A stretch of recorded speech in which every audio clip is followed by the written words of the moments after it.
My name is Marcus, and I have been a professional photographer for over 15 years, specializing in abandoned places and forgotten corners of America. I have explored countless ghost towns, derelict buildings, and historical ruins across the Southwest, but nothing prepared me for what I encountered at Two Guns, Arizona, in March of last year. Some places carry more than just history.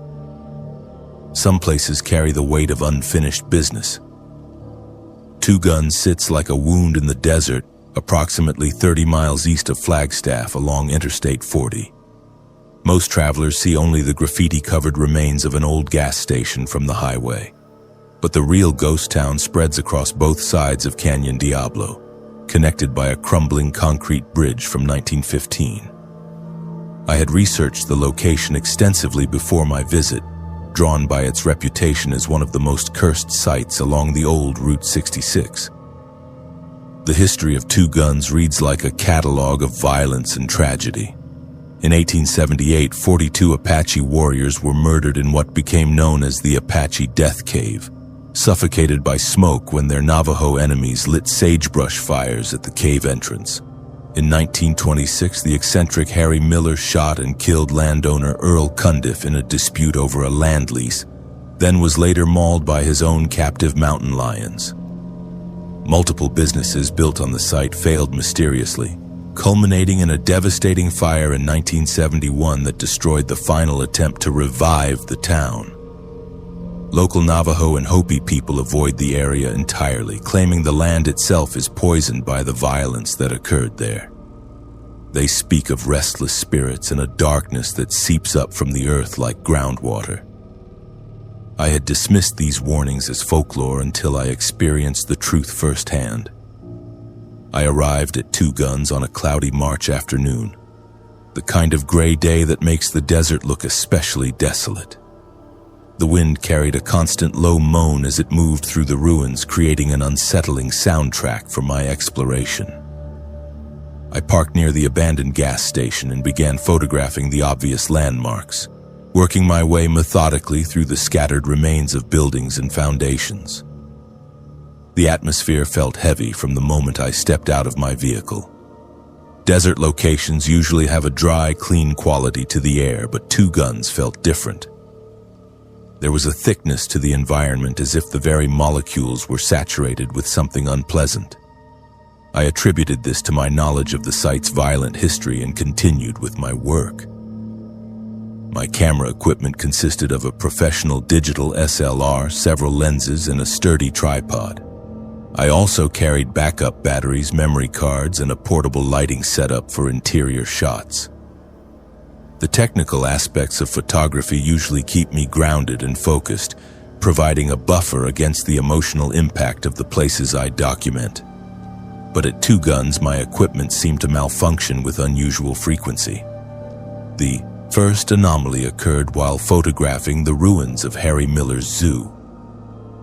The stone enclosures that once held mountain lions and other desert animals were still partially intact, though overgrown with desert vegetation and filled with decades of wind-blown debris. As I framed a shot of the largest enclosure, my camera's autofocus began hunting erratically, unable to lock onto any subject despite perfect lighting conditions. The LCD display flickered intermittently, showing brief flashes of what appeared to be movement inside the empty cage. I assumed the electronics were being affected by electromagnetic interference or desert dust and switched to manual focus. But when I reviewed the images later, several shots contained shadows that had not been visible to my naked eye during the shoot. Dark shapes that seemed to move between frames, always at the periphery of the composition. Never quite in focus, but unmistakably present. The temperature began dropping as afternoon faded toward evening, which was normal for high desert locations in March. What was not normal was the way the cold seemed to concentrate in specific spots throughout the ruins. I would be walking through an area of comfortable ambient temperature and suddenly step into pockets of frigid air that felt like walking into a freezer. These cold spots had no apparent source and did not correspond to shade patterns or wind direction. Near the old Route 66 bridge, I discovered the entrance to the Apache Death Cave.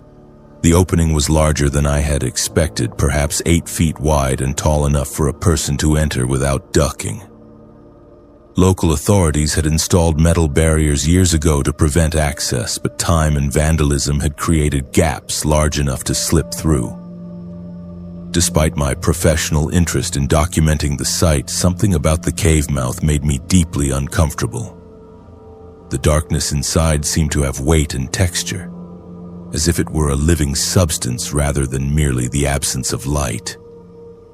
I set up my tripod outside the entrance and used my longest telephoto lens to photograph the interior from a safe distance. The images revealed stone walls carved with what appeared to be symbols or pictographs, though I could not determine their origin or meaning from the photographs. As I worked, I became aware of sounds emerging from the cave.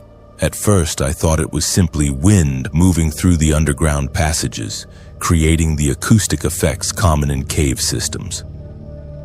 But gradually, the sounds began to resolve into something more disturbing.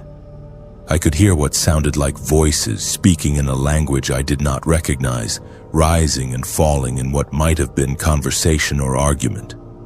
The voices were accompanied by other sounds that defied easy explanation. Scraping noises like fingernails against stone, rhythmic tapping that reminded me of Morse code. And underneath it all, a sound like breathing, slow and labored, as if something large was sleeping fitfully in the depths of the cave. My rational mind insisted that these were acoustic illusions created by wind patterns and the cave's natural acoustics, but my body was responding to the sounds as if they represented genuine threats. My heart rate increased, my breathing became shallow. Every instinct I possessed was screaming at me to leave the area immediately. I forced myself to continue working, determined to document whatever was causing these phenomena. I switched to video mode and began recording the cave entrance while monitoring the audio feed through my camera's headphones. What I heard through the electronic equipment was far worse than what I had perceived with my naked ears. The voices were clearer through the headphones, speaking in urgent, overlapping whispers. I could not understand the words, but the emotional content was unmistakable. Fear, anger, and desperate pleading filled the audio track. Beneath the human voices, I could hear sounds that were decidedly non-human. Growling, hissing, and wet. Tearing noises that made my stomach clench with revulsion. As the sun began to set, casting long shadows across the ruins, the activity from the cave intensified. The temperature dropped another 10 degrees in the span of minutes. The whispers became more agitated, occasionally rising to what sounded like screams before dropping back to urgent murmuring. My camera's battery indicator, which had shown 70% charge moments before, suddenly dropped to critical levels. I decided to retreat to my vehicle and review the footage I had captured. But as I began packing my equipment, I realized I was no longer alone at the site. Figures were moving among the ruins, silhouettes that seemed to absorb light rather than cast shadows. They moved with purpose, but not with the gait of living humans. Their movements were too smooth, too fluid, like smoke given form. The figures appeared to be converging on my location from multiple directions. I could not determine their number because they seemed to flow and merge together, separating and reforming in patterns that hurt to watch directly. When I tried to focus on any individual figure, it would become translucent and slip away from my perception, only to reappear in my peripheral vision. My hands shook as I finished packing my gear and retreated toward the parking area. The figures followed, maintaining a constant distance but never approaching close enough for me to get a clear look at them. Through my camera's viewfinder, they appeared more solid, revealing details that my naked eyes could not process. Faces that flickered between human and something else. Clothing that shifted between different time periods and styles. Eyes that reflected light like an animal's, even in the growing darkness. As I reached my vehicle, the voices from the cave rose to a crescendo that seemed to shake the ground beneath my feet. The figures stopped their pursuit and turned toward the cave entrance, as if responding to some unheard summons. One by one, they flowed back into the darkness of the Apache Death Cave, moving with the inevitability of water following gravity. I drove away from Two Guns as fast as the desert roads would allow, not stopping until I reached Flagstaff. In the safety of my hotel room, I reviewed the photographs and video footage I had captured. The images told a story that my conscious mind struggled to accept, but that some deeper part of me recognized as truth. The cave photographs showed not just the pictographs I had noticed during shooting, but also faces pressed against the stone walls from the inside, as if people were trapped within the rock itself. The video footage captured movements and shapes that had been invisible to me during recording, a shadow theater of figures acting out scenes of violence and desperation. Most disturbing of all were the audio recordings. When I ran the cave sounds through professional audio analysis software, I could isolate individual voices speaking in what sounded like multiple Native American languages, as well as English phrases from different historical periods. The voices told fragments of stories about betrayal, murder, and endless imprisonment in darkness. Research into the specific history of the Apache Death Cave revealed details that had not appeared in my preliminary study of the site. The 42 Apache warriors who died there were not random victims of tribal warfare, but specific individuals who had been betrayed by someone they trusted. They had been led into the cave by a supposed ally who then delivered them to their Navajo enemies. Their deaths were not just murders, but betrayals that violated sacred bonds of trust and hospitality. According to tribal traditions that are rarely shared with outsiders, such betrayals create spiritual wounds that cannot heal through natural processes. The victims become anchored to the site of their deaths, unable to move on to whatever exists beyond this world. They remain trapped, reliving their final moments and drawing other violent deaths to the same location, creating an ever-growing community of the spiritually imprisoned. I have not returned to Two Guns, nor do I intend to. The photographs I captured there have been exhibited in galleries across the Southwest, but I never display the most disturbing images. Some things are not meant to be shared with the general public. Some darkness should remain buried in the desert where it belongs. But sometimes, late at night in my dark room, I hear whispers that remind me of the voices from the Apache Death Cave. And sometimes, when I develop photographs taken at other locations, I find shadows that do not belong to the subjects I was photographing. The darkness of Two Guns, it seems, followed me home, and I fear it will never completely leave me alone. The Apache were right about some places being poisoned by violence. Two Guns is not just a ghost town. It is a wound in the world that refuses to heal, and some wounds are better left undisturbed. My name is Trevor, and until last June I was part of a 4-person urban exploration team that specialized in documenting abandoned mining sites across the Southwest. We called ourselves the Desert Ruins Collective, and over 5 years we had explored dozens of forgotten mining camps, ghost towns, and industrial sites throughout Arizona, Nevada, and New Mexico. Our work combined photography, historical research, and video documentation to preserve the stories of places that were slowly being reclaimed by the desert. We thought we understood the risks involved in exploring these dangerous locations. The abandoned copper mine near Bisbee taught us that some places are abandoned for reasons that have nothing to do with economics or safety regulations.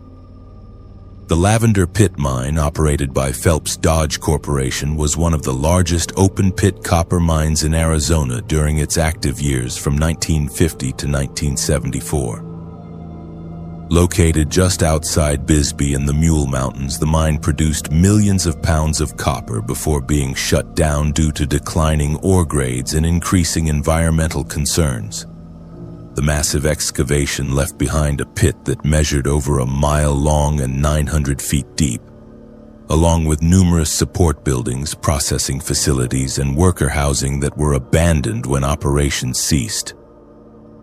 Our team consisted of myself as the primary photographer, Lisa, who handled video documentation, Marcus, who specialized in historical research and mapping, and Jessica, who was our safety coordinator and climbing equipment specialist.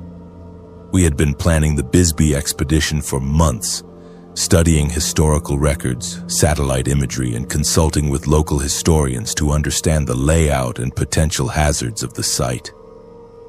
The area around Bisbee has a complex mining history that spans over a century, with multiple companies operating different claims and extraction methods. The Lavender Pit was only the most recent and visible mining operation, but the mountains around Bisbee are honeycombed with older underground tunnels, shafts, and processing sites that date back to the late 1800s. Many of these earlier operations were smaller scale and less well documented, leaving behind a maze of forgotten excavations and abandoned equipment. We arrived in Bisbee on a Friday afternoon in early June, planning to spend the weekend exploring both the main Lavender Pit area and some of the older mining sites that were scattered throughout the surrounding mountains.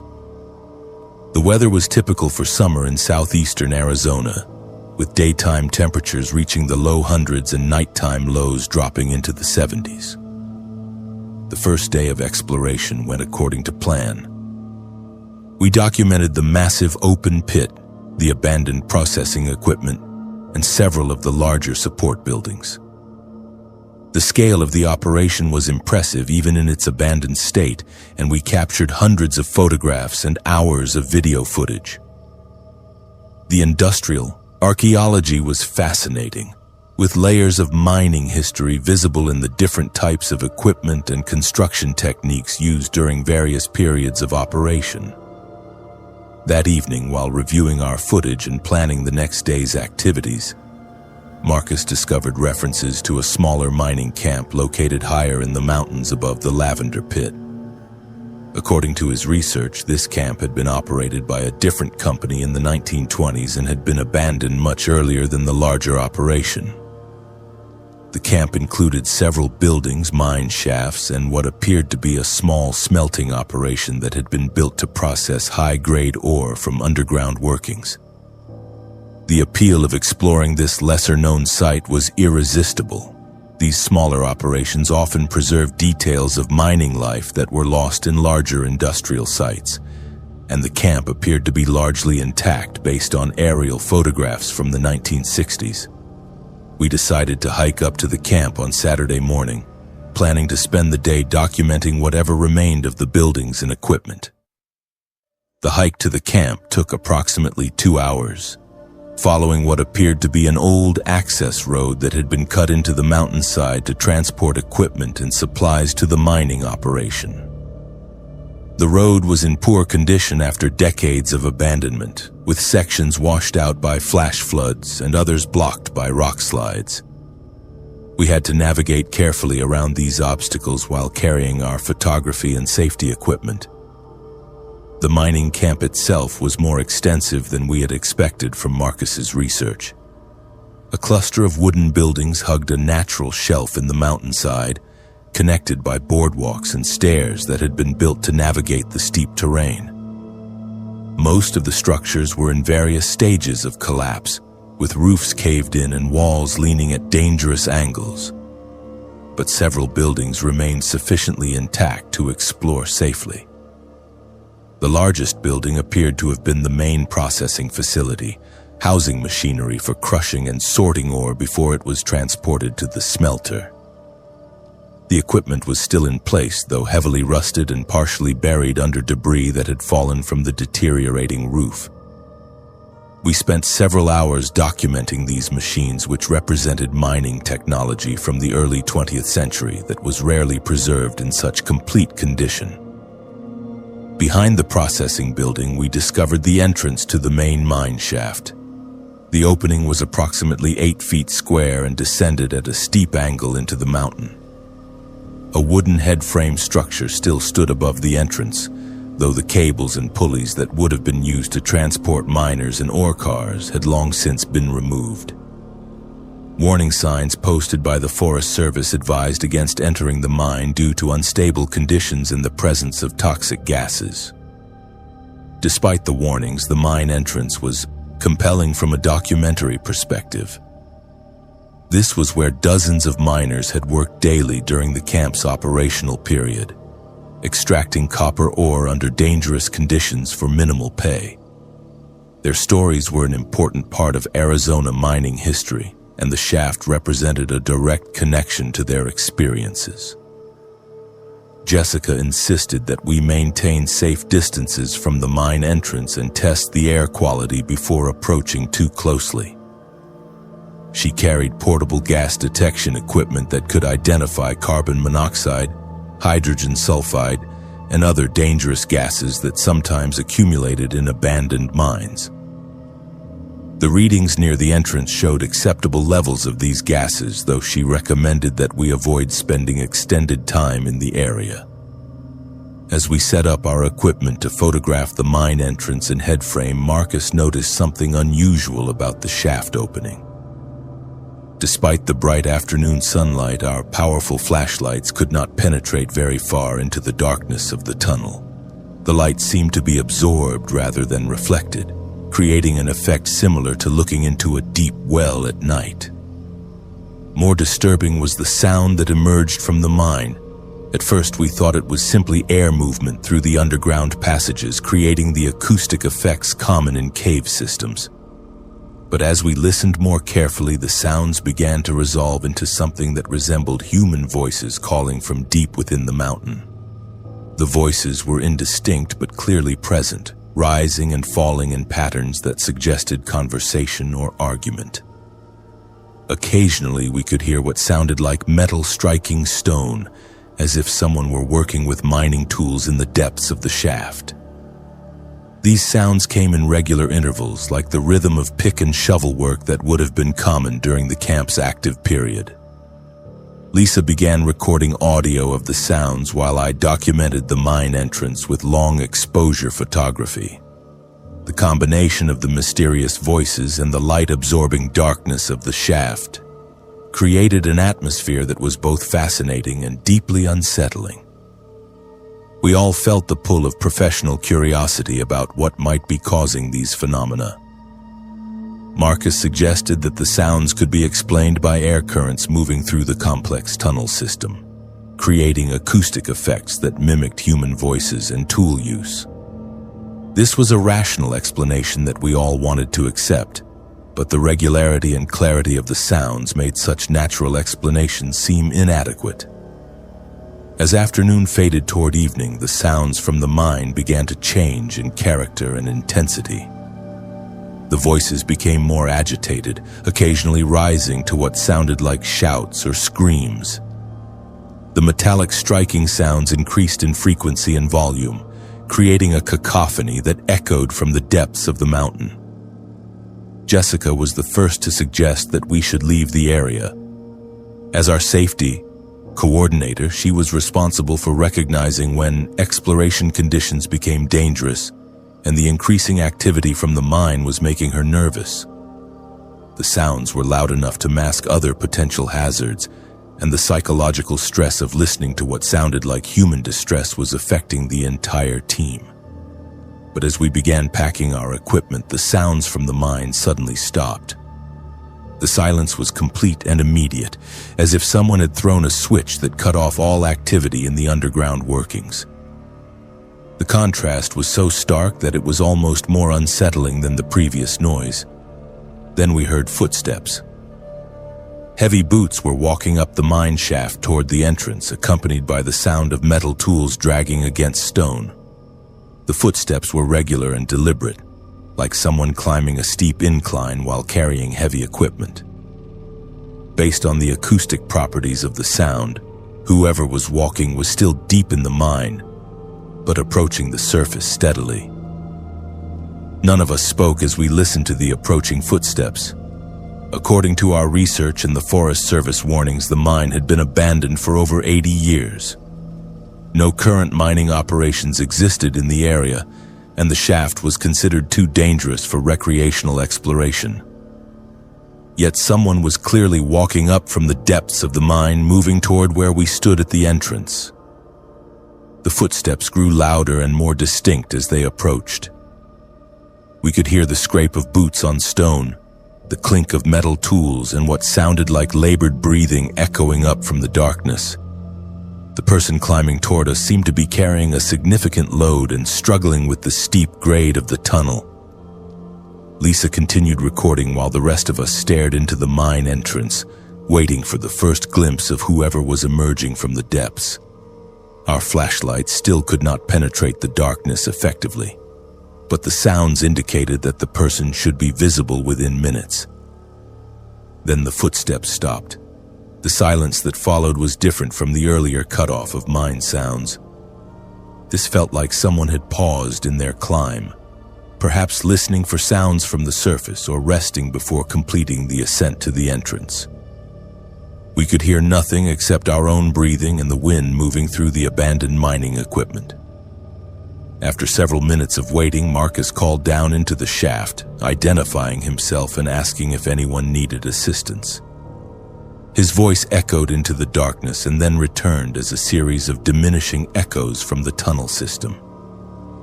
No response came from whoever had been climbing toward the surface. Jessica made the decision that we were leaving immediately. The situation had moved beyond normal exploration risks into something that none of us understood or could control safely. We packed our equipment quickly and began the hike back down the mountain toward our vehicles. As we descended the old access road, we could hear activity resuming at the mine behind us. The sounds of picks and shovels striking stone echoed across the mountainside, accompanied by voices that seemed to be shouting instructions or warnings to each other. The sounds continued until we were too far away to hear them clearly, but they persisted for at least an hour after we left the camp. Research into the specific history of the mining camp revealed information that explained our experience but raised even more disturbing questions. According to records from the Bisbee Mining and Historical Museum, the camp had been the site of a major accident in 1924 when a tunnel collapse trapped 12 miners underground for 6 days. Rescue efforts were hampered by unstable conditions and the remote location of the camp. By the time rescuers reached the trapped miners, 8 had died from injuries and carbon monoxide poisoning. The 4 survivors reported that they could hear the voices of their dead colleagues continuing to work in the collapsed sections of the mine, apparently unaware that they had been killed. The camp was abandoned immediately after the rescue operation, with the mining company citing unsafe geological conditions and the psychological trauma experienced by surviving workers. Local residents reported hearing sounds of mining activity coming from the abandoned workings for years after the closure, leading to persistent rumors that the dead miners were still trying to complete their work. More disturbing was information we discovered about other exploration teams that had visited the camp in recent decades.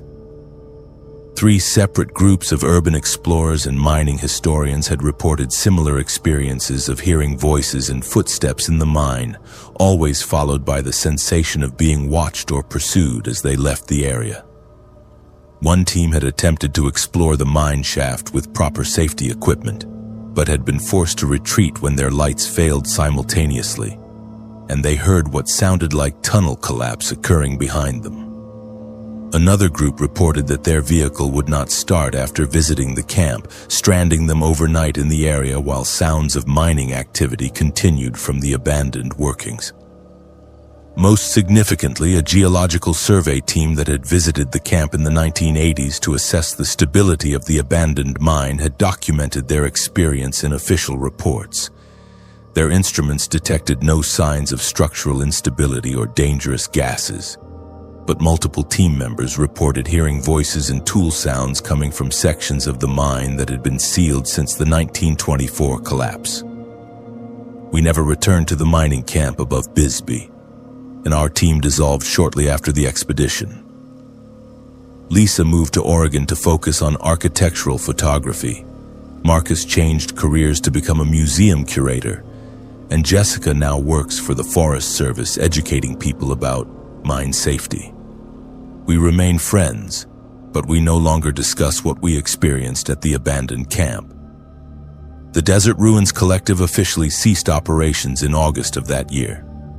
Some ruins are better left undocumented, and some stories are better left buried in the mountains where they belong. The copper mines of Arizona hold more than geological treasures, and the men who died in those dark tunnels are still trying to finish the work that killed them. My name is Luis, and for 8 years I worked as a property caretaker for wealthy families who own desert estates in the exclusive communities around Scottsdale, Arizona. These sprawling compounds, often exceeding 20 acres, were designed as luxury retreats for their owners who might visit only a few times per year. My job involved maintaining security, overseeing landscaping, managing pool and spa systems, and ensuring that these multi-million-dollar properties remained in perfect condition, regardless of how rarely they were occupied. The Ravencroft estate was different from my other assignments from the moment I accepted the position in April of last year. Located in the foothills north of Scottsdale, the property encompassed 35 acres of pristine Sonoran desert landscape dominated by a modernist mansion that seemed to grow organically from the red rock formations. The architecture was stunning, with floor-to-ceiling windows offering panoramic views of the surrounding mountains and valleys. The estate had been designed by a famous architect in the late 1990s for technology entrepreneur Richard Ravencroft and his wife Patricia. According to the property management company that hired me, the Ravencrofts had used the house regularly during the first decade after its completion, entertaining business associates and hosting family gatherings in the luxurious desert setting. However, Patricia Ravencroft had died in a car accident in 2010, and Richard had gradually reduced his visits to the property until he stopped coming entirely around 2018. The estate had been maintained by a series of caretakers over the years, but the position seemed to have unusual turnover rates. I would be the 5th caretaker in 3 years, which should have been a warning sign, but was explained to me as the result of scheduling conflicts and career changes. The previous caretaker, a man named Miguel Santos, had left abruptly in March without giving proper notice or completing his final maintenance reports.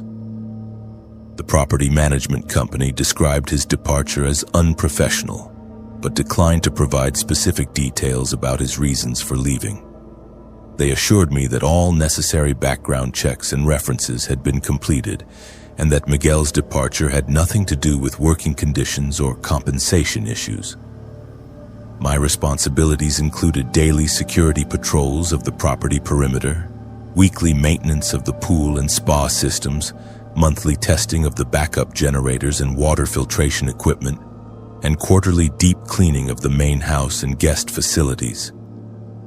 The estate also included a separate caretaker's residence where I would live full-time, a well-equipped workshop for maintenance projects, and a garage housing several vehicles that needed to be started and exercised regularly. The first month of work proceeded without incident. The estate was magnificent, with professionally designed landscaping that showcased native desert plants and water features that created oases of green in the arid environment. The main house was furnished with museum-quality art and furniture, and every system functioned flawlessly thanks to regular professional maintenance and high-quality construction. The isolation of the property was both appealing and occasionally unsettling. The nearest neighbor was over 2 miles away, and the estate was accessible only via a private road that wound through natural desert terrain for several miles before connecting to public highways. During my evening security patrols, I would often go hours without seeing vehicle lights in the distance or hearing any sounds other than the wind and the occasional call of coyotes or great horned owls. It was during one of these evening patrols in early May that I first noticed something unusual about the property's history. While inspecting the perimeter fence near the eastern boundary, I discovered what appeared to be a small cemetery or memorial site hidden among a grove of mature Palo Verde trees. 3 simple stone markers bearing dates from the early 2000s were arranged in a neat row, surrounded by decorative rocks and desert wildflowers that appeared to have been carefully maintained. The markers bore only dates and initials, with no names or other identifying information. The dates suggested that the burials or memorials were relatively recent, occurring during the period when the Ravencrofts were actively using the property. I made a note to ask the property management company about the markers during my next monthly report, assuming they were memorials for beloved family pets that had been buried on the estate.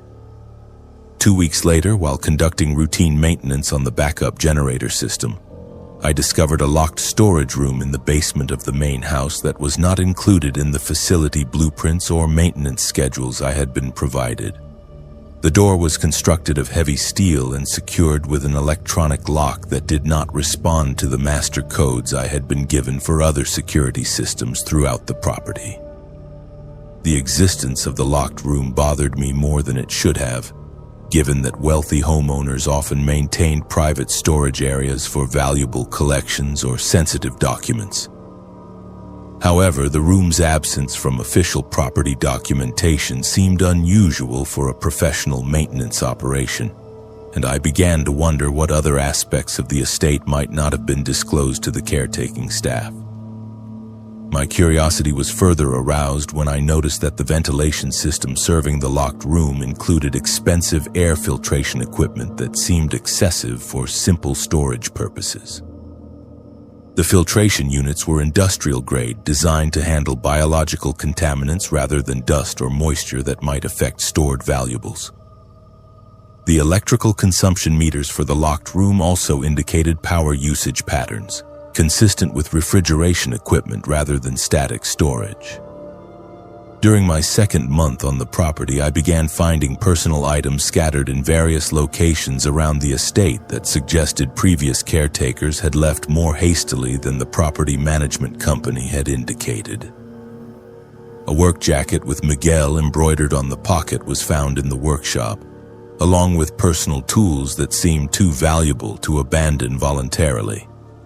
In the caretaker's residence, I discovered prescription medications and family photographs left behind in dresser drawers, again suggesting sudden departure rather than planned resignation. Most disturbing was a journal I found hidden beneath the bathroom sink in the caretaker's residence. The journal belonged to Miguel Santos and contained increasingly agitated entries documenting his experiences during his final weeks on the property. According to Miguel's notes, he had discovered evidence that the Ravencroft estate was being used for purposes that had nothing to do with luxury recreation or business entertainment. Miguel's journal entries described finding human hair and fingernails in the basement drainage systems, discovering clothing and personal items that appeared to belong to multiple different people hidden throughout the property, and hearing sounds from the locked storage room that suggested the presence of living people rather than stored valuables. His final entry, dated just 3 days before his disappearance, stated that he had contacted authorities but that his reports had been dismissed due to his legal status as an undocumented immigrant. The implications of Miguel's journal were horrifying, but I initially tried to dismiss his accounts as paranoid fantasies or misinterpretations of innocent circumstances. Wealthy property owners often had eccentric collections or unusual business arrangements that might seem suspicious to outside observers. However, as I continued working on the property, I began to notice details that supported Miguel's concerns. The basement of the main house contained sophisticated soundproofing that seemed excessive for a residential wine cellar or entertainment area. The ventilation system included features designed to prevent odors from escaping to other parts of the building. Most unsettling, the drainage systems throughout the basement showed signs of recent heavy use and chemical cleaning that went far beyond normal maintenance requirements. During my third month on the property, I gained access to the locked storage room through a combination of electronic surveillance and careful observation of delivery personnel who occasionally visited the estate. The room contained equipment and facilities that confirmed my worst suspicions about the property's true purpose. The storage room had been converted into what could only be described as a makeshift medical facility, complete with surgical equipment, restraining devices, and refrigeration units that were clearly not designed for food storage. Documentation found in filing cabinets indicated that the facility had been used for procedures that had nothing to do with legitimate medical practice and everything to do with human trafficking and organ harvesting. The most damning evidence was a collection of identification documents, photographs, and personal items that belonged to dozens of different people who had apparently been brought to the estate against their will. The victims appeared to be primarily undocumented immigrants and homeless individuals who would not be immediately missed by authorities or family members. Financial records hidden in the medical facility indicated that Richard Ravencroft had been operating an international organ trafficking network that used the isolated desert estate as a processing center. Wealthy clients from around the world would travel to Arizona under the cover of medical tourism, while victims were brought to the property and held in the converted basement facilities until their organs could be harvested and transplanted. The stone markers I had discovered during my first week on the property were not memorials for beloved pets, but grave sites for victims whose organs had been harvested and whose bodies had been disposed of on the estate grounds. The dates on the markers corresponded with periods of increased activity at the medical facility, suggesting that the operation had been ongoing for over a decade before Patricia Ravencroft's death had forced a temporary suspension. The journal entries I found in the medical facility indicated that operations had resumed in recent years under the supervision of medical professionals who traveled to Arizona specifically to perform the illegal procedures. The facility had been designed to handle multiple victims simultaneously, with recovery areas for transplant recipients and disposal systems for biological waste that ensured no evidence would remain on the property. Most horrifying was the discovery that several recent victims were still being held in hidden chambers beneath the main medical facility. The basement had been excavated to create a multi-level complex that extended far deeper into the desert floor than the original house plans indicated. Sound from these lower levels was completely isolated from the rest of the property, explaining why previous caretakers had taken months to discover the full scope of the operation. I immediately contacted federal authorities, providing them with detailed documentation of the organ trafficking facility and information about the victims still being held on the property. The FBI raid that followed resulted in the rescue of 7 people who were being held for future organ harvesting, along with the arrest of medical personnel and security staff who had been operating the facility. Richard Ravencroft was arrested at his primary residence in California and charged with multiple federal crimes related to human trafficking, kidnapping, and murder. The investigation revealed that his technology business had served primarily as a money laundering operation for the organ trafficking network, which had generated millions of dollars in revenue over more than 15 years of operation. The bodies of at least 37 victims were eventually recovered from various burial sites throughout the property, though investigators believe the actual number of deaths may have been significantly higher. Many victims had been cremated using industrial equipment hidden in the property's maintenance buildings, leaving no physical evidence of their murders. The previous caretakers who had left the property abruptly had not resigned voluntarily or been dismissed for performance issues. According to federal investigators, at least 3 former caretakers had been murdered when they discovered evidence of the organ trafficking operation. Their bodies were among those found in the desert burial sites, and their disappearances had been covered up through falsified employment records and forged resignation letters. Miguel Santos was found alive but severely traumatized in a medical facility in Mexico, where he had fled after discovering the true nature of the Ravencroft estate. His journal had been accurate in every detail, and his decision to leave the country immediately after contacting authorities had probably saved his life. Federal prosecutors credited his documentation with providing crucial evidence for the successful prosecution of the trafficking network. The Ravencroft estate has been seized by federal authorities and will eventually be sold to compensate victims' families and fund anti-trafficking enforcement efforts. The main house and all associated buildings have been demolished to prevent the site from becoming a morbid tourist attraction, and the desert land will be donated to conservation organizations. The property management company that hired me was revealed to be a front organization created specifically to provide cover for the trafficking operation and to recruit caretakers who could be monitored and controlled. Several company executives were arrested and charged with conspiracy, and the organization was permanently shut down by federal authorities. I no longer work as a property caretaker and have moved to a different state to escape the trauma of my experiences at the Ravencroft estate.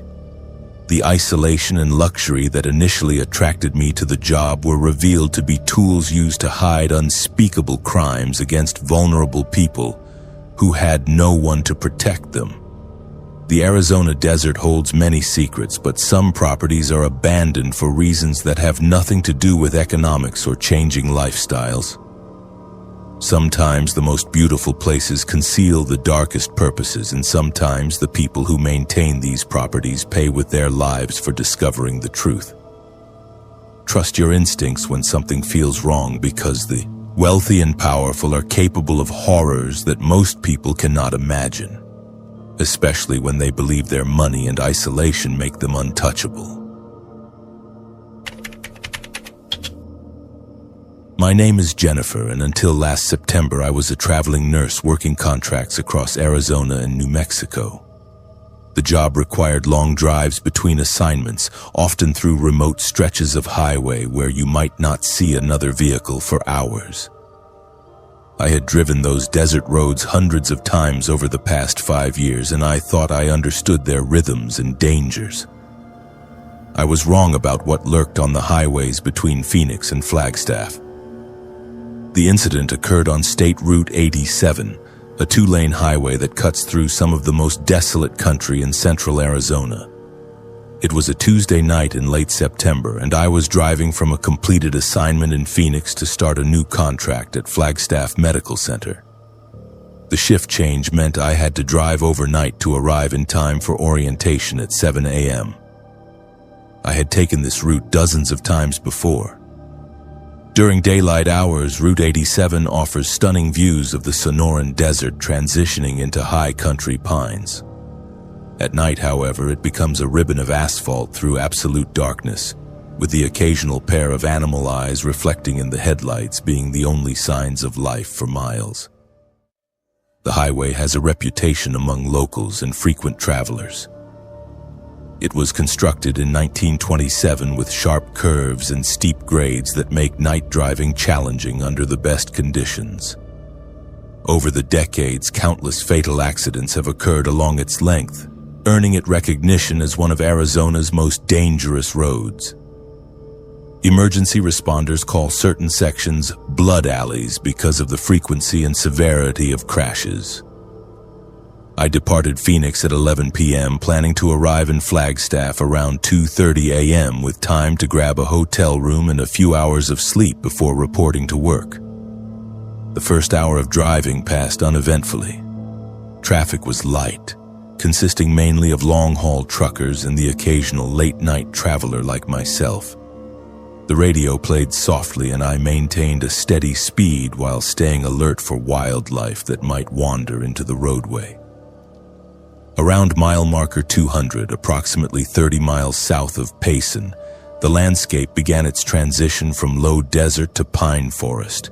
This section of highway features several tight curves and elevation changes that require careful attention, especially at night. I had navigated these curves countless times and felt confident in my familiarity with the road. That confidence evaporated at 12:47 a.m. when my headlights illuminated what appeared to be a serious traffic accident directly ahead. A white sedan was positioned sideways across both lanes of the highway, its driver's side severely damaged and partially crumpled.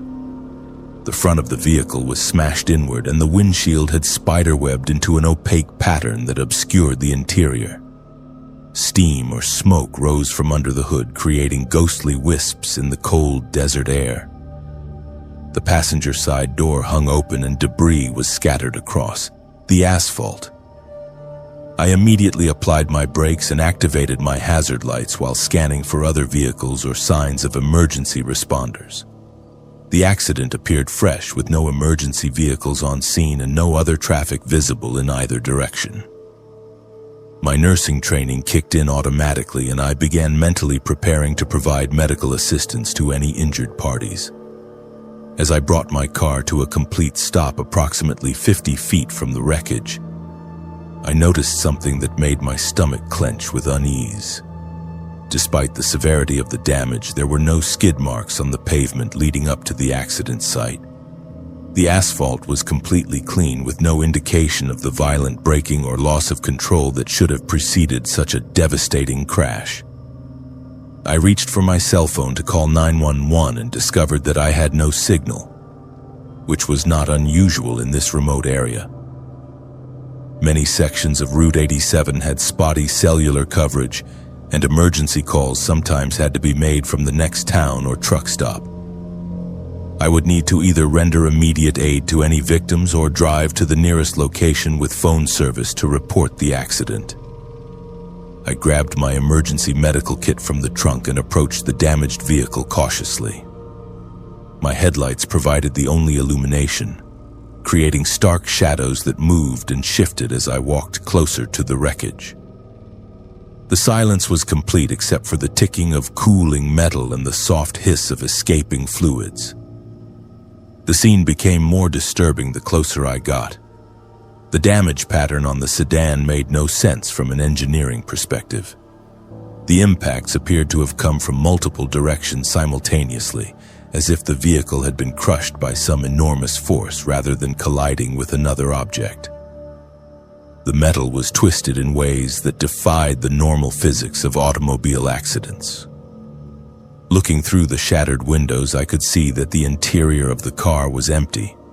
No driver, no passengers, no personal belongings scattered by the impact. The seats were pristine despite the external damage, and there was no blood or other evidence that anyone had been injured in the crash. Even more unsettling, the car keys were still in the ignition, and the engine was running despite the extensive damage to the front end. I circled the vehicle looking for clues about what had happened or where the occupants might have gone.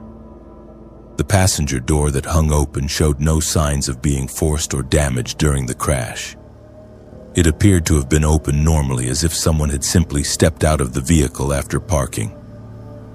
But there were no footprints in the sandy soil beside the highway and no indication of where the driver might have gone for help. The license plate was clearly visible and appeared current, though something about the numbers and letters seemed wrong in a way I could not immediately identify. The registration sticker looked fresh, but when I leaned closer to read the dates, the numbers seemed to shift and blur as if they were printed on water rather than static material. As I completed my examination of the vehicle, I became aware that I was no longer alone on the highway.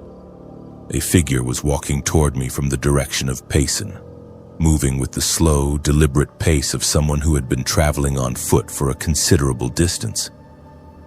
As the person drew closer, illuminated by my headlights, I could see it was a woman in her 30s wearing a pale blue dress and carrying a small purse.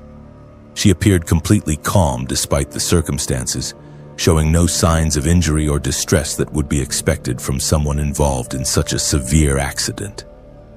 Her clothes were clean and undamaged, her hair neatly arranged, and her expression was serene in a way that felt completely inappropriate for the situation. "Thank goodness someone stopped," she said in a voice that carried clearly through the desert air despite the distance between us. "I have been trying to get help for such a long time." She gestured toward the wrecked sedan as if it were merely an inconvenience rather than a potentially fatal accident. I introduced myself and explained that I was a nurse who could provide medical assistance if needed. I asked if she had been in the vehicle and whether she was injured, while internally cataloging the complete absence of trauma symptoms that should have been present if she had survived such a devastating crash. "Oh, I was not hurt," she replied, continuing to approach with that same unhurried pace. "But my husband is still trapped inside. He cannot get out on his own, and I do not have the strength to help him." She pointed toward the sedan, which I had just thoroughly examined and found to be completely empty. I looked back at the vehicle, confused by her statement. The interior was clearly vacant, with no signs that anyone had been trapped inside or extracted by emergency responders. I asked her to clarify what she meant, wondering if there had been a second vehicle involved in the accident that I had somehow missed. "He is right there in the driver's seat," she said with growing urgency. "Please, you have to help him get out before it gets worse." She was close enough now that I could see her face clearly in my headlights, and what I saw made my blood freeze in my veins. Her skin had a waxy, translucent quality that seemed to glow with its own pale light. Her eyes were completely white, with no visible pupils or irises, and they reflected my headlights like mirrors. When she spoke, I could see that her mouth moved normally, but the voice seemed to come from somewhere else entirely, as if she were lip-syncing to words spoken by someone standing behind me. I backed toward my vehicle while keeping my eyes on both the woman and the wrecked sedan. As I watched, the interior of the damaged car began to change. A figure materialized in the driver's seat, slumped forward against the steering wheel. The man appeared to be unconscious, with blood running down his face from a head injury. His clothes were torn and stained, and his breathing was labored and irregular. "You see him now," the woman said with satisfaction. "He has been waiting so long for someone to help. All you have to do is reach inside and pull him free." She gestured toward the open passenger door with hands that seemed to have too many fingers, all of them unnaturally long and pale. Every instinct I possessed was screaming at me to get back in my car and drive away as quickly as possible.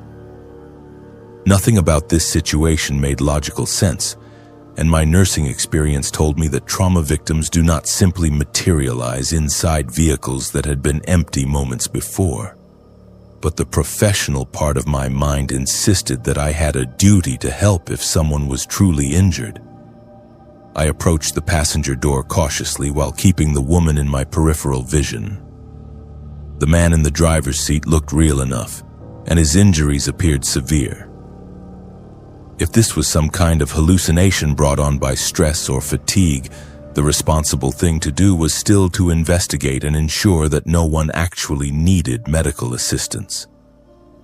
As I reached toward the door handle, the woman spoke again. "Hurry," she urged. "He is running out of time. If you do not help him soon, he will end up like all the others who have waited too long on this road." The interior of the vehicle felt ice cold when I leaned inside, despite the warm September night. The injured man did not respond when I called to him or touched his shoulder. His skin was frigid and had the waxy texture I had noticed on the woman's face. When I checked for a pulse at his wrist, I found nothing, and his chest was not rising and falling with breath. I jerked my hand back and turned to tell the woman that the man was already dead and beyond help. But she was no longer standing where I had left her. Instead, she was sitting in the passenger seat of my own vehicle, smiling at me through the windshield with those terrible white eyes. I ran to my car and yanked open the driver's door, but the passenger seat was empty.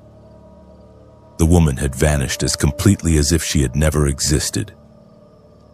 I started the engine with shaking hands and drove away from the accident scene as fast as the curving highway would allow, not caring about speed limits or safe following distances. When I reached Payson 20 minutes later, I stopped at the first gas station I could find and called 911 to report the accident. The dispatcher took my information and assured me that emergency responders would investigate the scene immediately. I provided the exact mile marker location and a detailed description of the damaged white sedan blocking both lanes of traffic. The next morning, after completing my shift orientation at the hospital, I called the Arizona Department of Public Safety to follow up on the accident report. The dispatcher, I spoke with checked their records thoroughly before informing me that no accidents had been reported on Route 87 the previous night. Emergency crews had not responded to any calls in the area I described, and no abandoned or damaged vehicles had been found. Curious and increasingly disturbed, I drove back to mile marker 200 during daylight hours. The section of highway where I had encountered the wrecked sedan and its impossible occupants was completely clear. No debris, no skid marks, no signs that any accident had occurred there recently or in the distant past. Research into the history of that particular stretch of Route 87 revealed that it had indeed been the site of multiple fatal accidents over the decades, including a head-on collision in 1994 that killed a married couple driving a white sedan. According to newspaper reports, the husband had been trapped in the wreckage while his wife wandered the highway in shock, trying unsuccessfully to flag down help before she also succumbed to her injuries. The accident had occurred at exactly mile marker 200, and the victims had been found the next morning by a passing truck driver. The investigation determined that the couple had been dead for several hours before they were discovered, meaning they had spent their final moments alone on the dark highway, waiting for assistance that arrived too late. I no longer drive Route 87 at night, and I have changed my work schedule to avoid overnight assignments that require long-distance travel through remote areas. Some accidents, it seems, continue to happen long after the original victims have died, and some people continue to wait for help that can never actually save them. The desert highways of Arizona hold more than just the living, and not every accident scene you encounter will exist in the same reality you inhabit. My name is Tyler, and until 8 months ago I was a regular weekend warrior who thought the greatest dangers in the Arizona desert came from rattlesnakes and heat exhaustion. I grew up in Phoenix and had been camping in the Sonoran Desert since I was a teenager, exploring areas from the Superstition Mountains to the remote washes around Cave Creek. I believed I understood the rhythms and risks of desert survival. That confidence vanished during a March camping trip when my friends and I encountered something that had been hunting in the Cave Creek area for much longer than any of us realized. The group consisted of myself and 3 college friends who had maintained our tradition of monthly camping trips even as we entered our 30s and started families. Jake worked in finance, Mike was a high school teacher, and Danny had recently started his own construction business. We were experienced outdoorsmen who prided ourselves on proper preparation and respect for the wilderness. Cave Creek stretches through some of the most pristine Sonoran desert landscape in central Arizona, about 40 miles north of Phoenix. The area is famous for its saguaro cacti, ancient petroglyphs, and diverse wildlife that includes javelinas, coyotes, mountain lions, and various species of rattlesnakes. We had camped in the region dozens of times over the years, always following established backcountry protocols and leave-no-trace principles. For this particular trip, we had selected a campsite approximately 5 miles from the main Cave Creek Road, accessible only by high-clearance vehicle and a challenging hike through rocky terrain. The location offered complete solitude and spectacular views of the surrounding mountains and valleys. We planned to spend 3 days exploring lesser-known canyons and photographing the abundant wildlife. The first day passed without incident. We set up our tents in a natural clearing surrounded by mature mesquite trees and towering saguaros, established a proper fire ring with gathered deadwood, and prepared a dinner of freeze-dried meals and fresh vegetables we had packed in coolers. The weather was perfect for March camping, with daytime temperatures in the mid-70s and nighttime lows expected to drop into the 40s. As darkness fell, we built a modest campfire and settled into our usual routine of sharing stories and planning the next day's activities. The desert night sounds were familiar and comforting. The distant yipping of coyotes, the occasional hoot of a great horned owl, and the rustle of small creatures moving through the underbrush in search of food and water. Around 10 p.m., however, the normal night sounds began to change in subtle ways that initially escaped our conscious notice. The coyote calls became less frequent and eventually stopped entirely. The owl went silent. Even the constant chirping of insects seemed to fade until the desert around our campsite felt unnaturally quiet. Jake was the first to comment on the silence. "Anyone else notice how quiet it got out there?" he asked, gesturing toward the darkness beyond our fire circle. We all paused to listen, and the absence of normal desert sounds was indeed striking. "Maybe we spooked the wildlife when we set up camp," Mike suggested, though we had been in the area for hours and the animals should have resumed their normal activities. Danny, who had the most hunting experience among us, shook his head. "No, this is different. When animals go quiet like this, it usually means there is a predator in the area. Something big enough that everything else wants to hide from it." As if summoned by his words, a sound drifted through the night that none of us had ever heard before. It started as a low rumble, almost like distant thunder, but it modulated into something that resembled vocalization. Not quite a roar, not quite a scream, but something that combined elements of both in a way that raised the hair on the back of our necks. The sound came from somewhere to the north of our campsite, perhaps half a mile away based on its volume and clarity. It lasted for approximately 10 seconds before fading into silence, leaving us staring at each other around the fire with expressions of confusion and growing unease. "Mountain lion?" Jake asked hopefully, though we all knew that mountain lion vocalization sounded nothing like what we had just heard. Danny shook his head again. "I have heard plenty of mountain lions. That was not a mountain lion. I do not know what that was, but it was big." We decided to maintain our normal camping routine while staying alert for further sounds.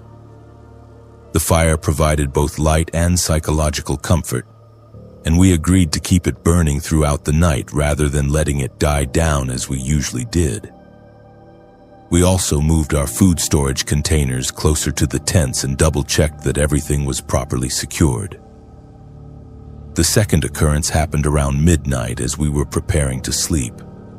This time the sound was closer, perhaps 200 yards from our campsite, and it was accompanied by the unmistakable sound of something large moving through the desert vegetation. We could hear branches breaking and rocks being displaced, as if a very heavy creature was making its way through terrain that offered little concealment. Mike grabbed a powerful flashlight and swept its beam in the direction of the sounds, but the light penetrated only 30 or 40 yards into the darkness before being absorbed by the dense vegetation. Whatever was making the noise remained beyond the reach of our illumination, though we could hear it pause when the light swept in its direction, as if it were aware of our observation. "We need to make a decision here," Danny said quietly. "Do we pack up and leave, or do we stick it out until morning?" The practical part of me wanted to retreat to the safety of our vehicles and drive back to civilization, but none of us wanted to admit that we were being driven away by unknown sounds in the night. We compromised by setting up a watch schedule, with one person remaining awake and alert while the others slept in shifts. I took the first watch, armed with the brightest flashlight we had and a large knife that would be useless against any serious threat, but provided some psychological comfort. During my 2-hour watch, I heard the creature moving around our campsite in what appeared to be a wide circle, always staying just beyond the range of my flashlight. The sound suggested something much larger than any native Arizona predator, moving with surprising stealth considering its apparent size. Occasionally I would catch glimpses of what might have been eye shine reflecting my light, but never clearly enough to identify the source. Jake's watch passed without major incident, though he reported hearing what sounded like breathing or panting from somewhere in the darkness. Mike's watch brought the most disturbing development yet: tracks. When dawn broke and we could examine our surroundings in daylight, we found footprints in the sandy areas around our campsite that defied easy explanation. The tracks were roughly humanoid in shape, but much larger than any human foot, measuring approximately 18 inches in length. They showed distinct toe impressions and what appeared to be claw marks, though they were not consistent with known bear or mountain lion track patterns. The tracks formed a clear circuit around our campsite, maintaining a consistent distance of about 50 yards from our tents. Whatever had made them had spent considerable time observing us during the night, walking in a pattern that suggested intelligence and purpose rather than random animal behavior. More disturbing than the tracks themselves was what we found in one of the clearer impressions. At the heel of the largest footprint, embedded in the sand, was a piece of bone that appeared to be from a human hand.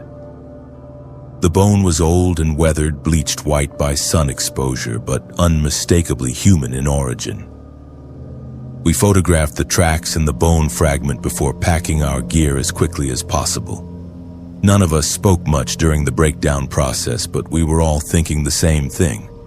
We needed to leave the area immediately and report our findings to the appropriate authorities. The drive back to Cave Creek Road seemed to take forever, though it was the same route we had used to enter the area. Every shadow seemed to conceal potential threats, and we found ourselves checking the mirrors constantly for signs of pursuit. It was an irrational fear, but the previous night had shattered our confidence in our understanding of what lived in the Arizona wilderness. Once we reached cell phone coverage, we contacted the Maricopa County Sheriff's Office to report the unusual tracks and the human bone fragment. The deputy who took our report was professional but clearly skeptical, noting that bone fragments in the desert were not unusual, and that track identification could be difficult even for experienced outdoorsmen. However, when we showed him the photographs we had taken, his demeanor changed noticeably.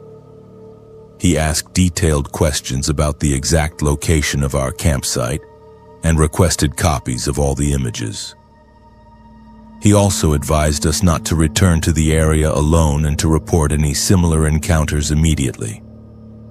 Research into the history of the Cave Creek area revealed that it had been considered sacred territory by several Native American tribes, including the Tohono O'odham, who had specific warnings about creatures that hunted in the desert darkness. According to tribal tradition, certain areas of the Sonoran Desert were home to entities that were not entirely animal or human, beings that had existed since before the arrival of European settlers. The Tohono O'odham had specific protocols for traveling through these areas, including never camping alone and always maintaining fires throughout the night. They spoke of creatures that could mimic human voices and would attempt to lure travelers away from their groups, and they warned that these beings had an appetite for human flesh that had developed over centuries of feeding. Most significantly, the tribal warnings specifically mentioned the Cave Creek area as a place where such entities gathered during certain times of the year, drawn by the abundance of water and the natural corridors that allowed them to move undetected between different hunting territories. We never returned to that specific campsite, though we continued our regular camping trips in other areas of Arizona. However, none of us could shake the feeling that we had encountered something that challenged our understanding of what lived in the American Southwest. The tracks we photographed remain unexplained, and the bone fragment was never identified by the authorities. 6 months after our Cave Creek encounter, Danny disappeared during a solo camping trip in the Superstition Mountains. His vehicle was found at a trailhead, and his campsite was located 2 days later, but Danny himself was never found. The search teams discovered tracks around his abandoned camp that were remarkably similar to what we had photographed at Cave Creek. The official investigation concluded that Danny had probably become lost and succumbed to exposure, a common tragedy in the unforgiving Arizona wilderness. But Jake, Mike, and I know better. We know that something hunts in the desert darkness, something that has learned to be patient and selective in choosing its prey. The Tohono O'odham warnings were not folklore or superstition.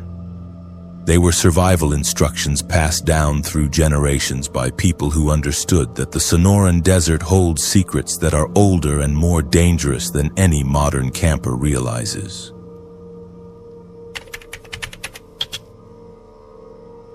My name is Derek, and until 6 months ago I worked the graveyard shift at a 24-hour grocery store in Tucson. Most people think overnight retail is easy money, but they have never experienced the strange parade of humanity that emerges after midnight in the desert. I had been working there for 3 years, long enough to recognize the regulars. The insomniacs buying ice cream at 2 a.m., the hospital workers grabbing energy drinks between shifts, the construction crews stocking up before dawn. But there was one customer who defied every pattern I thought I understood about late-night shoppers. She first appeared on a Tuesday in October, precisely at 3:33 a.m. I remember the exact time because our system automatically logs every transaction, and something about her visit felt significant enough that I checked afterward. She was an elderly woman, probably in her 70s, with silver hair pulled back in a tight bun and wearing a faded floral dress that looked like it belonged to another decade. Her skin had that papery quality that comes with extreme age, but her eyes were sharp and focused in a way that made me uncomfortable. She moved through the store with purpose, selecting the same items every single time: a gallon of whole milk, a loaf of white bread, a package of ground beef, a bag of carrots, a box of salt, and finally a single red candle from the seasonal aisle. The order never varied, not once. She would place each item carefully in her cart, moving with deliberate precision through the empty aisles while the fluorescent lights hummed overhead. At first, I assumed she was just another creature of habit. Plenty of elderly customers develop rigid routines. But as weeks passed, her visits became more unsettling. She never spoke beyond the bare minimum required for the transaction. When I would greet her or ask how her night was going, she would simply stare at me with those piercing eyes and nod once. Her silence felt heavy, loaded with meaning I could not decipher. The strange thing was how she paid, always exact change, always the same crumpled bills and worn coins, as if she had been carrying the same money for decades. The bills were old, some dating back to the 1980s, and they smelled of dust and something else I could never identify. Something organic and unpleasant that lingered on my fingers after handling them. But what really started to bother me was her consistency. Every night she worked, Tuesday through Saturday, she would appear at exactly 3:33 a.m. Not 3:32, not 3:34, always 3:33, like she was following some invisible schedule that demanded absolute precision. I began watching the clock during my shifts, waiting for her arrival with a mixture of curiosity and growing dread. After about 2 months of these visits, I decided to break the pattern. When she approached my register one November night, I tried to engage her in conversation. "You must be quite the early riser," I said with forced cheerfulness. "Shopping before dawn every day." She stopped placing items on the conveyor belt and looked directly at me. Her eyes were pale blue, almost colorless, and they seemed to look through me rather than at me. "I am preparing," she said in a voice that sounded like rustling papers. "The others will be hungry soon." I rang up her items as quickly as possible, suddenly eager to complete the transaction. But as I handed her the receipt, she grabbed my wrist with fingers that felt like ice. Her grip was surprisingly strong for someone her age. "You have kind eyes," she whispered. "When the time comes, remember that kindness." Then she released me and walked away, pushing her cart through the automatic doors into the desert night. Sleep became difficult after that encounter. During my days off, I found myself researching the store's history, trying to understand what she might have meant. The building had been constructed in the 1970s on what was previously undeveloped desert land. Before that, according to old county records, the area had been part of a larger ranch that was abandoned during the Great Depression. I could not find anything that explained her cryptic warning or her obsession with shopping at such a specific time. December brought a change in her routine that made everything worse. She still arrived at 3:33 a.m., still bought the same items in the same order. But now, she was not alone. 3 other elderly people began accompanying her. An old man in a worn suit that looked decades out of style. Another woman in a nurse's uniform that had yellowed with age. A third figure whose gender I could never determine, always wearing a long coat that obscured their features. They never spoke to each other or to me. They simply followed her through the store like a silent procession, each pushing their own cart and selecting identical items. Milk, bread, ground beef, carrots, salt, and red candles. The same exact purchases multiplied by 4. The checkout process became surreal, scanning the same products over and over while 4 pairs of ancient eyes watched me work. The smell grew stronger with more of them present. That organic, unpleasant odor that seemed to cling to their old money and permeate the air around them. It reminded me of something rotting in the desert heat, sweet and sickening. I started wearing a mask during my shifts, claiming allergies just to filter out the stench. By January, their group had grown to 6 people, then 8, then 12, all elderly, all dressed in clothing that seemed frozen in different decades, all maintaining that same eerie silence while they moved through the store in perfect synchronization. The automatic doors would slide open at exactly 3:33 a.m., and they would enter like ghosts materializing from the Arizona night. I began dreading their visits. My manager noticed my request to switch shifts, but overnight positions were hard to fill and I needed the job. I tried convincing myself that they were just a large family with unusual shopping habits. Maybe they lived in a senior community nearby. Maybe they were part of some religious group with specific dietary requirements. Any explanation was better than confronting the growing certainty that something fundamentally wrong was happening in my store every night. The breaking point came on a February morning when their group had swelled to nearly 20 people. As always, they arrived at 3:33 a.m., moving through the aisles with that same deliberate purpose. But this time, as the first woman approached my register, she spoke again. "Tonight is the last night," she said in that papery voice. "Tomorrow we begin the feast." I scanned her items with trembling hands, trying to process what she had said. "What feast?" I managed to ask. She smiled for the first time since I had known her, revealing teeth that looked too sharp and too white for her age.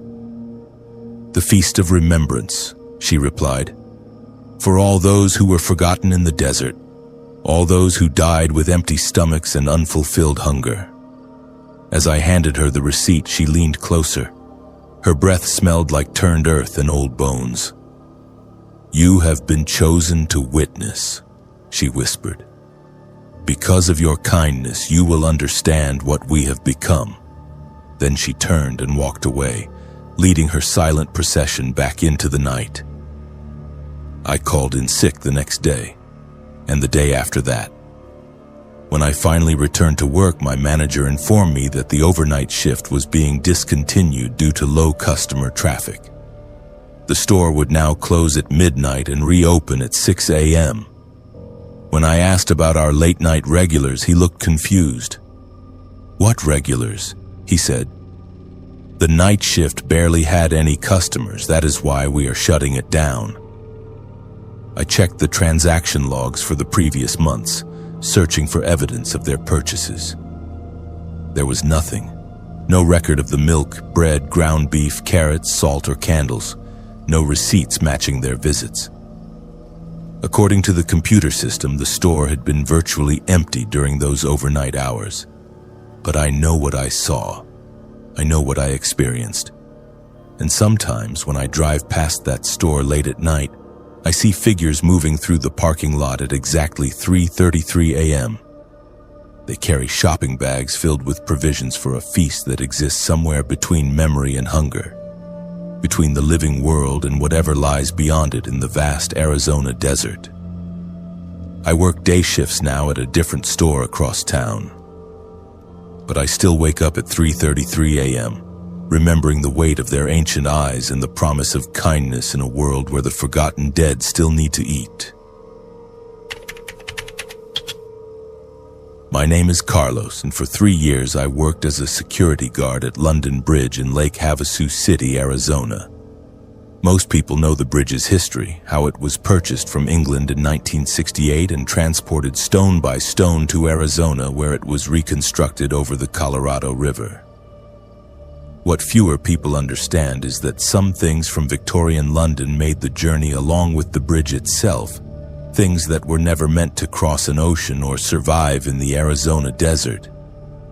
Lake Havasu City was created specifically around the relocated London Bridge as a tourist destination and retirement community. The bridge spans a channel of the Colorado River, connecting the mainland to a small island that houses shops, restaurants, and the London Bridge Resort. During peak season, thousands of visitors cross the bridge daily, taking photographs and marveling at this piece of authentic British architecture transplanted into the American Southwest. My job as a security guard involved monitoring the bridge and surrounding areas from 10 p.m. to 6 a.m., when foot traffic was minimal and most businesses were closed. The work was generally routine, consisting mainly of deterring vandalism, preventing people from climbing on the bridge structure, and ensuring that the lighting systems remained functional throughout the night. The bridge is beautiful during daylight hours, with its stone arches reflecting in the Colorado River and the distant mountains providing a dramatic backdrop. At night, however, it takes on a completely different character. Architectural lighting illuminates the Victorian stonework, creating deep shadows between the lampposts and transforming the familiar tourist attraction into something that feels much older and more mysterious than its 1970s reconstruction would suggest. During my first month on the job, I attributed the strange atmosphere to my unfamiliarity with working alone in such a historically significant location. The bridge was originally built in London in 1831, and it had witnessed over a century of Thames River crossings before its relocation to Arizona. It seemed natural that such an ancient structure would feel different from modern buildings, especially during the quiet hours of the night shift. The first incident occurred on a Thursday night in November, approximately 6 weeks after I began working. I was making my routine patrol across the bridge around 2:30 a.m. when I noticed a woman standing at the center span, leaning against the stone parapet and looking down at the water. This was not unusual in itself, as people sometimes came to the bridge late at night for romantic moments or quiet contemplation. However, something about the woman's appearance struck me as wrong for the time period and weather conditions. She was wearing what appeared to be a long Victorian dress, complete with bustles and elaborate trim that seemed authentic rather than costume-like. Her hair was arranged in an intricate style that belonged to the 19th century, and she wore no modern jewelry or accessories that I could see. More concerning was her behavior. She was not simply admiring the view or taking photographs. Instead, she appeared to be preparing to climb over the parapet, positioning her hands on the stone ledge in a way that suggested she intended to jump into the river below. I approached her immediately, identifying myself as security and asking if she needed assistance. She turned toward me with a face that was pale beyond what could be explained by the bridge lighting, and her eyes held an expression of desperate sadness that seemed to encompass more grief than any single person should be able to carry. "He promised to meet me here," she said in an accent that was distinctly British and belonged to no contemporary regional dialect I had ever heard. "He said we would be together, but he has not come. I cannot wait any longer." I tried to engage her in conversation while moving closer, following the suicide prevention protocols I had learned during security training. I asked her name, tried to understand what she was waiting for, and offered to call someone who could help her with whatever problem she was facing. "My name is Margaret," she replied, "and I have been waiting for Henry since 1888. He was supposed to meet me at the bridge so we could start our new life together, but he never came. I cannot bear the waiting anymore." As she spoke, I realized that despite the clear night air, I could see my breath when I exhaled, as if the temperature had dropped dramatically in the area immediately around her. The cold seemed to emanate from her presence, creating a pocket of winter air that extended perhaps 10 feet in all directions. I was close enough now to see details that made my rational mind struggle to process what I was witnessing. Her skin had a translucent quality that seemed to glow with its own pale light. Her Victorian dress appeared to be made of expensive fabric, but it was stained with what looked like river water and showed signs of significant deterioration. Most disturbing were her eyes, which reflected the bridge lights like mirrors but seemed to contain no pupils or iris structures. When she blinked, which she did very rarely, her eyelids moved with mechanical precision that looked unnatural in a living person. "Margaret," I said carefully, "this is Arizona, not London. The year is 2023, not 1888. I think you might be confused about where you are." She smiled sadly and shook her head. "The Thames, the Colorado River, it makes no difference now. Water is water and drowning is drowning. The bridge brought me here, and the bridge will take me to where Henry is waiting." Before I could react, she climbed onto the parapet with fluid grace that defied both gravity and the restrictive nature of her Victorian clothing.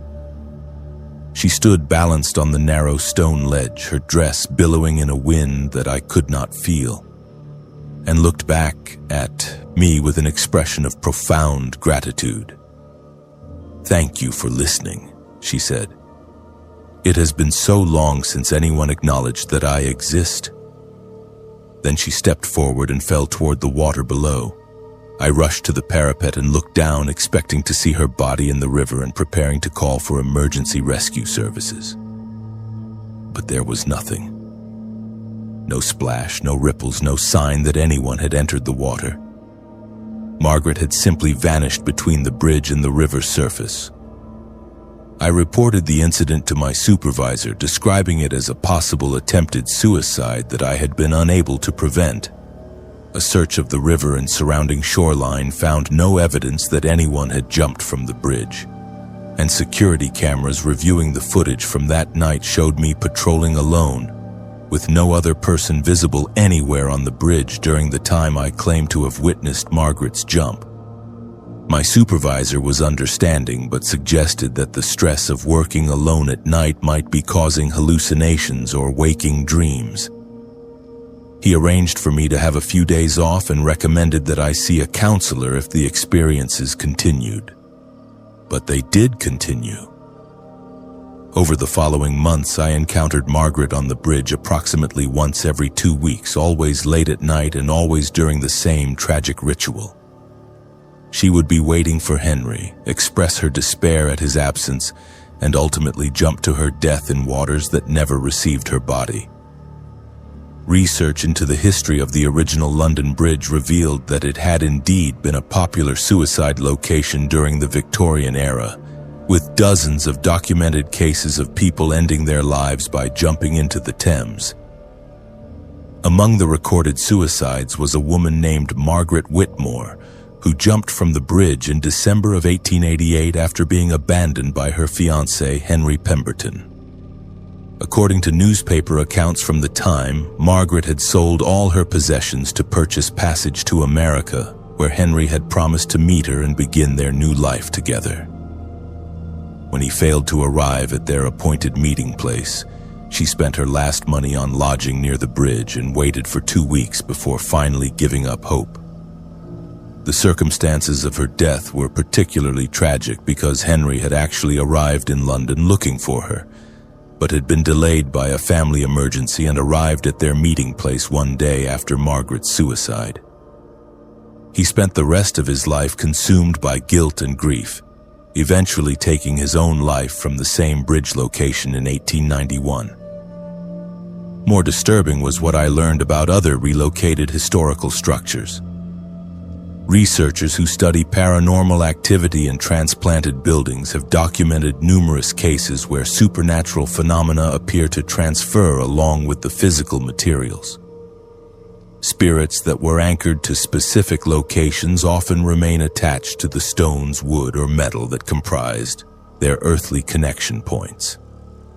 The London Bridge was not simply moved from England to Arizona. It was dismantled stone by stone, with each piece carefully numbered and catalogued, before being shipped across the Atlantic Ocean and reconstructed in its new location. If Margaret's spirit had been bound to the bridge itself rather than to its geographic location, the reconstruction process would have brought her to Lake Havasu City along with the Victorian stonework. During my final months working bridge security, I began to notice that Margaret was not alone. Other figures from different time periods occasionally appeared on the bridge during night hours, always in distress and always reenacting moments of tragedy from the bridge's London history. A man in Victorian formal wear would pace back and forth, apparently searching for someone who never appeared. A woman in Edwardian dress would stand weeping at the same spot where Margaret jumped. Most unnervingly, I began to see a figure that matched historical descriptions of Jack the Ripper, a tall man in a dark coat who would appear in the shadows between lampposts and seemed to be stalking the other spirits. He never approached me directly, but his presence filled the air with a sense of malevolent hunting that made every night shift feel like a survival exercise. The final incident that convinced me to find different employment occurred on a February night when the temperature had dropped into the 40s, unusually cold for Lake Havasu City. I encountered Margaret as usual, went through our familiar conversation, and watched her prepare to jump from the parapet. But this time, as she stepped forward, she turned back to me and spoke words that still haunt my memory. "He is coming for you now. The one who hunts women in London follows us wherever the bridge goes. You have seen too much and you have shown too much kindness. He does not like men who protect women from their fate." I looked in the direction she was pointing and saw the Jack the Ripper figure approaching from the far end of the bridge, moving with deliberate purpose and carrying something metallic that gleamed in the streetlight. I ran to my security vehicle and drove off the bridge immediately, not stopping until I reached the bright lights and human activity of the main commercial district. I submitted my resignation the next morning and have never returned to London Bridge at night. Margaret and her fellow spirits from Victorian London continue their eternal reenactments in the Arizona desert, bound to stone and mortar that traveled thousands of miles but could not escape the tragedies of the past. Some historical artifacts should never be relocated, and some bridges connect more than just physical locations. My name is Robert, and I have been a traveling pharmaceutical sales representative for over 12 years. My territory covers the entire Southwest, which means I spend roughly 200 nights per year in hotel rooms across Arizona, New Mexico, and Colorado. I have stayed in everything from luxury resorts to roadside motels, and I thought I had experienced every possible variation of hospitality industry accommodation. That belief changed during a February business trip to Prescott, Arizona, when I encountered the Hotel Vendome and its most permanent residents. The Hotel Vendome was built in 1917 to serve the growing mining community around Prescott. Its 31 rooms and 16 bathrooms were considered luxurious for their time, and the establishment quickly became a respected fixture in the historic downtown district. The hotel sits at 230 South Cortez Street, just blocks from the famous Whiskey Row and within walking distance of the Yavapai County Courthouse. I had never stayed at the Vendome before, but my usual hotel was fully booked due to a winter festival, and the Vendome was the only accommodation available on short notice. The reservation system showed room 16 as the last available option, which seemed fortunate given my late booking. The rate was reasonable, and the online reviews were generally positive, though several mentioned unexplained occurrences and strange atmospheres. I arrived at the hotel around 8 p.m. on a Thursday evening in mid-February. The temperature had dropped into the 30s, and a light snow was beginning to fall, which was unusual for Prescott, but not unheard of during winter months. The hotel lobby was warm and inviting, decorated in period-appropriate furnishings that reflected the building's early 20th century origins. The desk clerk, a woman in her 50s with graying hair and kind eyes, checked me in with professional efficiency. When she handed me the key to room 16, however, her demeanor changed subtly. "Sir," she said quietly, "I need to mention that room 16 has a bit of history. Some guests have reported unusual experiences. If you would prefer a different room, we can arrange alternative accommodation at our sister property across town." I was exhausted from a long day of client meetings and had no interest in driving to another hotel through increasingly snowy conditions. I assured her that I was not concerned about ghost stories and that room 16 would be perfectly adequate for my needs. She nodded reluctantly and provided directions to the room, along with her personal cell phone number in case I needed anything during the night. Room 16 was located on the second floor, accessible via a narrow staircase with creaking wooden steps. The hallway was dimly lit by vintage fixtures that cast uneven shadows on the walls. The hotel maintained its historical character admirably, but the atmosphere felt heavy in a way that had nothing to do with the building's age or architectural style. The room itself was larger than I had expected, furnished with antique pieces that appeared to be original to the hotel's opening period. A four-poster bed dominated the space, draped with heavy curtains that could be drawn for privacy. Two matching armchairs were positioned near a small fireplace, and a writing desk sat beneath the single window that faced the courtyard. What immediately struck me about the room was its temperature. Despite the heating system running audibly, the air felt significantly cooler than the hallway or lobby. I checked the thermostat and found it set to 72 degrees, but the actual temperature felt closer to 60. I adjusted the setting and assumed the older building simply had inefficient heating in certain rooms. As I unpacked my overnight bag, I became aware of a subtle floral scent that seemed to emanate from no identifiable source. It was pleasant but strong enough to be noticeable, like fresh lilacs or jasmine. I checked for air fresheners, potpourri, or flower arrangements, but found nothing that could account for the smell. The scent was strongest near the armchairs and seemed to fade as I moved toward other parts of the room.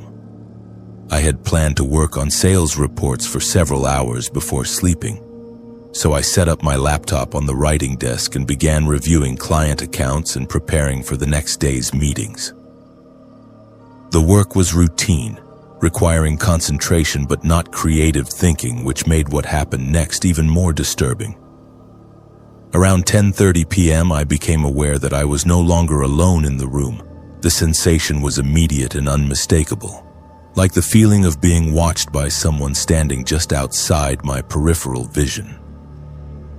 I looked up from my computer screen and scanned the room carefully, but saw nothing unusual. The feeling persisted, however, growing stronger rather than fading as psychological impressions usually do. I returned to my work, attributing the sensation to fatigue and the strange atmosphere of the old hotel. But within minutes I heard what sounded like soft footsteps moving across the carpet near the bed.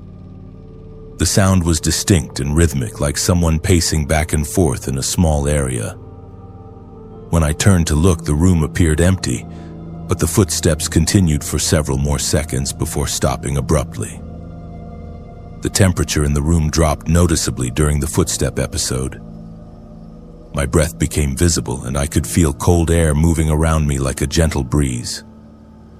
The floral scent intensified to the point where it was almost overwhelming, filling my nostrils with the heavy sweetness of funeral flowers. I decided to take a break from work and called the front desk to report the heating problem. The desk clerk I had met earlier answered immediately, as if she had been expecting my call. "Mr. Thompson," she said before I could identify myself, "are you experiencing difficulties in room 16? I described the temperature issue and asked if maintenance could check the heating system. She listened patiently before explaining that the hotel had recently upgraded all their HVAC equipment, and room 16's system was functioning normally according to their monitoring systems. She offered to send someone to check the room personally, but something in her tone suggested this would be a futile exercise.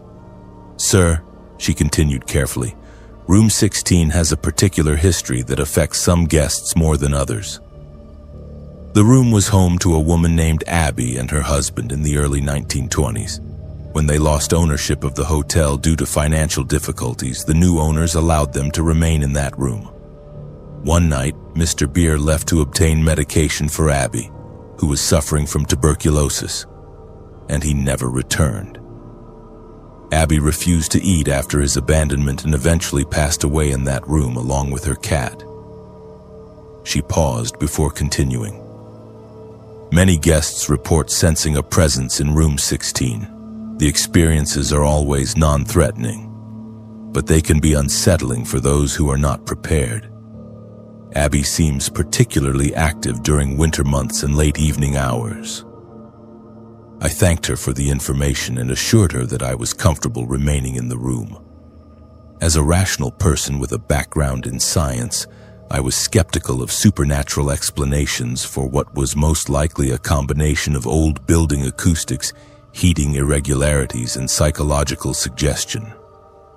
I returned to my work with renewed focus, determined not to let hotel folklore interfere with my productivity.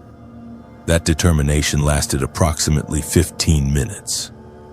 At 11:45 p.m., as I was finishing a particularly complex sales projection, I felt something brush against my ankle. The touch was light but unmistakably physical, like a cat rubbing against my leg in the affectionate way that cats seek attention from humans. I looked down and saw nothing, but the sensation continued for several seconds, complete with the subtle pressure and warmth that would accompany contact with a living animal. The touch moved around my leg in the characteristic figure-8 pattern that cats use to mark their territory and show affection. As I stared at my apparently empty surroundings, a woman's voice spoke clearly from the direction of the bed. "He promised he would come back," she said in a tone that combined sadness with lingering hope. "He said he just needed to get my medicine and then we could start over somewhere else." The voice was not threatening or angry, but it carried an emotional weight that seemed to fill the entire room. I could hear the pain of abandonment and the exhaustion of someone who had waited too long for promises that would never be fulfilled. It was the voice of someone who had died of heartbreak as much as physical illness. I turned toward the bed and saw the indentation of a human form on the coverlet, as if someone were lying there despite the visual absence of any person. The indentation was detailed enough to show the outline of a woman in a long dress with one arm curved as if she were holding something small against her chest. "I am sorry for your loss," I said aloud, feeling simultaneously foolish and compelled to respond. "I am sure he intended to return to you." The words came naturally, driven by the same professional courtesy I would show to any grieving person, regardless of their current state of existence.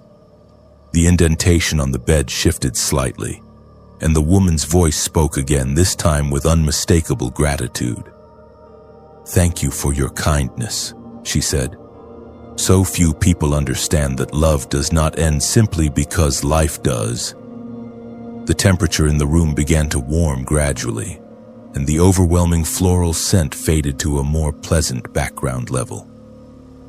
I felt the invisible cat brush against my leg one final time before the sensation stopped completely. The oppressive feeling of being watched was replaced by something more peaceful, as if a great tension had been released. I completed my work without further incidents and slept soundly through the night.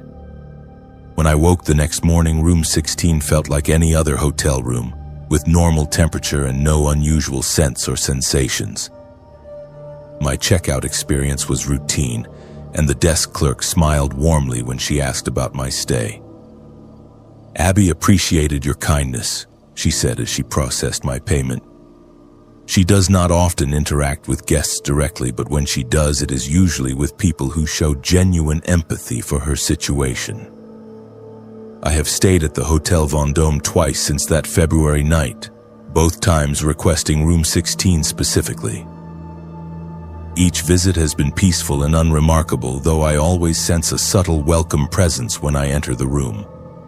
I have come to think of Abby as a guardian spirit rather than a haunting, someone who continues to care for travelers even in her ongoing vigil for a love that will never return. The Hotel Vendôme represents something important about human connection and the persistence of emotion beyond physical existence. Not all ghosts are frightening, and not all hauntings are malevolent. Sometimes the dead simply need acknowledgement from the living, recognition that their stories matter and their love was real. Room 16 remains available for guests who are interested in experiencing something beyond ordinary hotel accommodation, and Abby continues to wait for her husband with the patience of someone who understands that true love transcends the boundaries of mortality.